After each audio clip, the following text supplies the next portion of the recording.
بسم اللہ الرحمن الرحیم۔ دوستو، 17 جون گزر گیا، وہ ساری یادیں تازہ ہو گئیں جب ماڈل ٹاؤن لاہور میں شب خون مارا گیا۔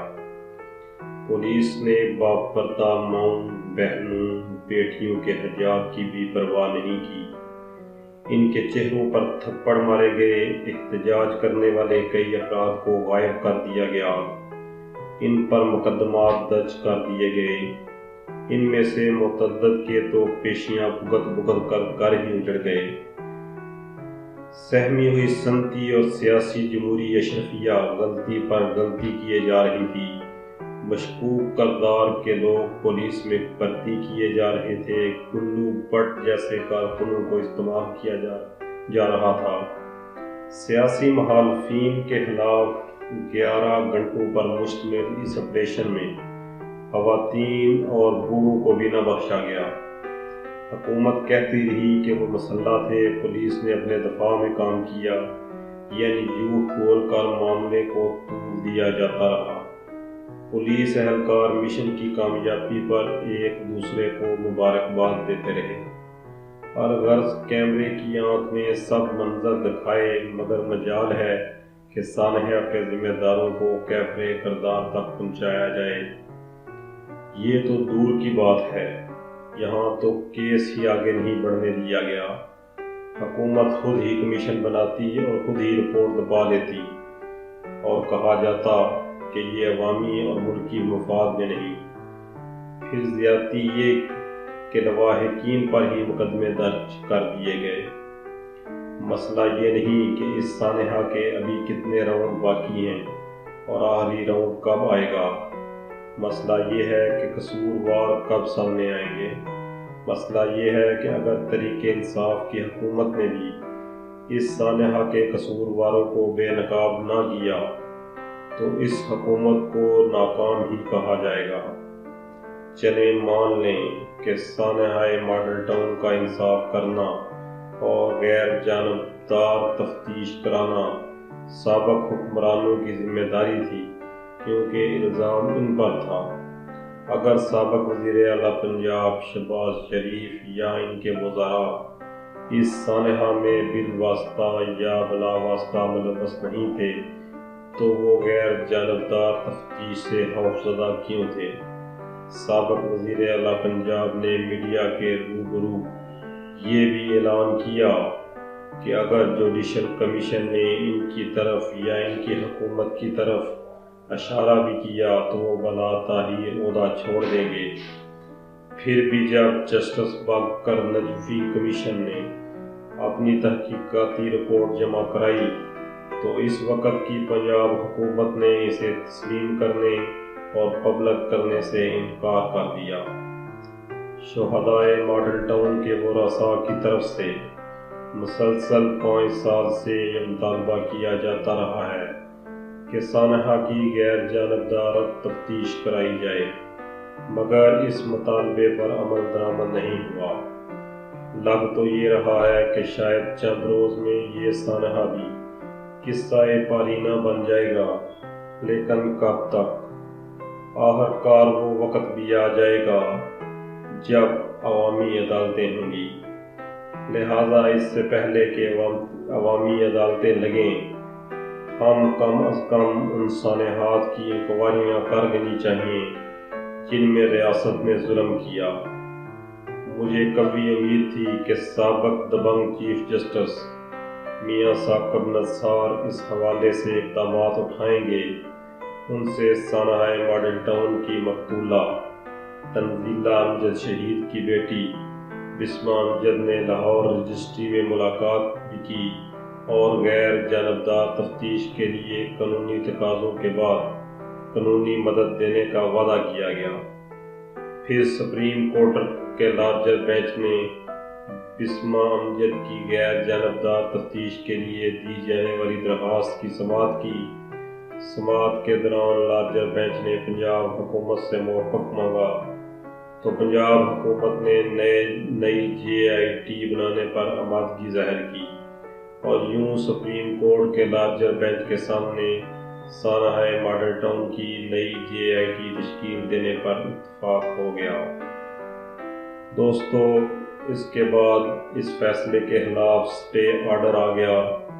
جس وقت JIT کو کام کرنے سے روکا گیا، اس وقت تک JIT اپنا 90% سے زائد کام مکمل کر چکی تھی۔ دوستو، اب یقین مانیں دل خون کے آنسو روتا ہے کہ اس سانحہ کا کوئی تو ذمہ دار ہوگا۔ 5 سال گزرنے کے بعد بھی علم نہ ہو سکا کہ ماڈل ٹاؤن میں بندے مارے کس نے۔ ابھی تک علم نہیں ہو سکا کہ اتنی تعداد میں گولیاں برسا کر کون چلا گیا۔ موجودہ حکومت کو بھی 1 سال ہونے کو ہے۔ ہمارا خیال تھا کہ موجودہ حکومت کے آنے کے بعد اس کیس پر کوئی فرق پڑے گا، مگر ہر طرف پر اصرار خاموشی دکھائی دیتی ہے، اور لگ یہی رہا ہے کہ اگلے 5 سال بھی مقتولین کے ساتھ انصاف کی کوئی توقع نہیں ہے۔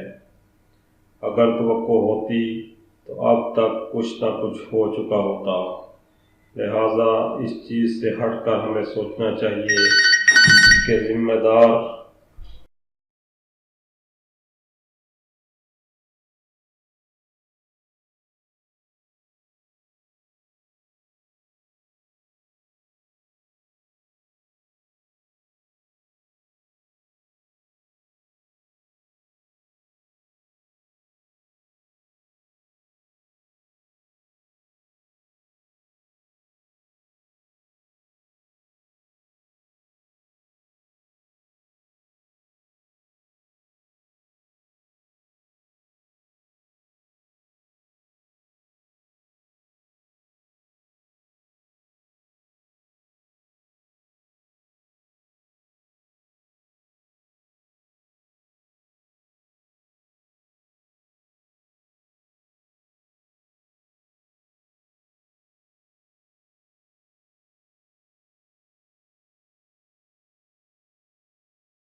بسم اللہ الرحمن الرحیم۔ دوستو، 17 جون گزر گیا، وہ ساری یادیں تازہ ہو گئیں جب ماڈل ٹاؤن لاہور میں شب خون مارا گیا۔ پولیس نے باپ پردہ ماؤں، بہنوں، بیٹیوں کے حجاب کی بھی پرواہ نہیں کی۔ ان کے چہروں پر تھپڑ مارے گئے، احتجاج کرنے والے کئی افراد کو غائب کر دیا گیا، ان پر مقدمات درج کر دیے گئے۔ ان میں سے متعدد کے تو پیشیاں بھگت بھگت کر گھر ہی اجڑ گئے۔ سہمی ہوئی صنعتی اور سیاسی جمہوری اشرفیہ غلطی پر غلطی کیے جا رہی تھی۔ مشکوک کردار کے لوگ پولیس میں بھرتی کیے جا رہے تھے۔ گلو بٹ جیسے کارکنوں کو استعمال کیا جا رہا تھا۔ سیاسی مخالفین کے خلاف 11 گھنٹوں پر مشتمل اس آپریشن میں خواتین اور بوڑھوں کو بھی نہ بخشا گیا۔ حکومت کہتی رہی کہ وہ مسلح تھے، پولیس نے اپنے دفاع میں کام کیا، یعنی جھوٹ بول کر معاملے کو طول دیا جاتا رہا۔ پولیس اہلکار مشن کی کامیابی پر ایک دوسرے کو مبارکباد دیتے رہے۔ الغرض کیمرے کی آنکھ میں سب منظر دکھائے، مگر مجال ہے کہ سانحہ کے ذمہ داروں کو کیفر کردار تک پہنچایا جائے۔ یہ تو دور کی بات ہے، یہاں تو کیس ہی آگے نہیں بڑھنے دیا گیا۔ حکومت خود ہی کمیشن بناتی اور خود ہی رپورٹ دبا لیتی، اور کہا جاتا کہ یہ عوامی اور ملکی مفاد میں نہیں۔ پھر زیادتی یہ کہ لواحقین پر ہی مقدمے درج کر دیے گئے۔ مسئلہ یہ نہیں کہ اس سانحہ کے ابھی کتنے راؤنڈ باقی ہیں اور آخری راؤنڈ کب آئے گا۔ مسئلہ یہ ہے کہ قصوروار کب سامنے آئیں گے۔ مسئلہ یہ ہے کہ اگر تحریک انصاف کی حکومت نے بھی اس سانحہ کے قصورواروں کو بے نقاب نہ کیا تو اس حکومت کو ناکام ہی کہا جائے گا۔ چلیں مان لیں کہ سانحہ ماڈل ٹاؤن کا انصاف کرنا اور غیر جانبدار تفتیش کرانا سابق حکمرانوں کی ذمہ داری تھی، کیونکہ الزام ان پر تھا۔ اگر سابق وزیر اعلیٰ پنجاب شہباز شریف یا ان کے وزراء اس سانحہ میں بالواسطہ یا بلا واسطہ ملوث نہیں تھے تو وہ غیر جانبدار تفتیش سے خوفزدہ کیوں تھے؟ سابق وزیر اعلیٰ پنجاب نے میڈیا کے روبرو یہ بھی اعلان کیا کہ اگر جوڈیشل کمیشن نے ان کی طرف یا ان کی حکومت کی طرف اشارہ بھی کیا تو وہ بلا تاخیر عہدہ چھوڑ دیں گے۔ پھر بھی جب جسٹس باقر نجوی کمیشن نے اپنی تحقیقاتی رپورٹ جمع کرائی تو اس وقت کی پنجاب حکومت نے اسے تسلیم کرنے اور پبلک کرنے سے انکار کر دیا۔ شہدائے ماڈل ٹاؤن کے ورثاء کی طرف سے مسلسل 5 سال سے یہ مطالبہ کیا جاتا رہا ہے کہ سانحہ کی غیر جانبدار تفتیش کرائی جائے، مگر اس مطالبے پر عمل درآمد نہیں ہوا۔ لگ تو یہ رہا ہے کہ شاید چند روز میں یہ سانحہ بھی قصہ پارینہ بن جائے گا، لیکن کب تک؟ آخرکار وہ وقت بھی آ جائے گا جب عوامی عدالتیں ہوں گی، لہذا اس سے پہلے کہ عوامی عدالتیں لگیں، ہم کم از کم ان سانحات کی انکوائریاں کر لینی چاہیے جن میں ریاست نے ظلم کیا۔ مجھے قوی امید تھی کہ سابق دبنگ چیف جسٹس میاں ثاقب نثار اس حوالے سے اقدامات اٹھائیں گے۔ ان سے سانحہ ماڈل ٹاؤن کی مقتولہ تنزیلہ امجد شہید کی بیٹی بسمہ امجد نے لاہور رجسٹری میں ملاقات بھی کی اور غیر جانبدار تفتیش کے لیے قانونی تقاضوں کے بعد قانونی مدد دینے کا وعدہ کیا گیا۔ پھر سپریم کورٹ کے لارجر بینچ نے بسمہ امجد کی غیر جانبدار تفتیش کے لیے دی جانے والی درخواست کی سماعت کی۔ سماعت کے دوران لارجر بینچ نے پنجاب حکومت سے موقف مانگا تو پنجاب حکومت نے نئی JIT بنانے پر آمادگی ظاہر کی، اور یوں سپریم کورٹ کے لارجر بینچ کے سامنے سانحہ ماڈل ٹاؤن کی نئی JIT تشکیل دینے پر اتفاق ہو گیا۔ دوستو، اس کے بعد اس فیصلے کے خلاف اسٹے آرڈر آ گیا۔ جس وقت JIT کو کام کرنے سے روکا گیا، اس وقت تک JIT اپنا 90% سے زائد کام مکمل کر چکی تھی۔ دوستو، اب یقین مانیں دل خون کے آنسو روتا ہے کہ اس سانحہ کا کوئی تو ذمہ دار ہوگا۔ 5 سال گزرنے کے بعد بھی علم نہ ہو سکا کہ ماڈل ٹاؤن میں بندے مارے کس نے۔ ابھی تک علم نہیں ہو سکا کہ اتنی تعداد میں گولیاں برسا کر کون چلا گیا۔ موجودہ حکومت کو بھی 1 سال ہونے کو ہے۔ ہمارا خیال تھا کہ موجودہ حکومت کے آنے کے بعد اس کیس پر کوئی فرق پڑے گا، مگر ہر طرف پراسرار خاموشی دکھائی دیتی ہے، اور لگ یہی رہا ہے کہ اگلے 5 سال بھی مقتولین کے ساتھ انصاف کی کوئی توقع نہیں ہے۔ اگر توقع ہوتی تو اب تک کچھ نہ کچھ ہو چکا ہوتا۔ لہٰذا اس چیز سے ہٹ کر ہمیں سوچنا چاہیے کہ ذمہ دار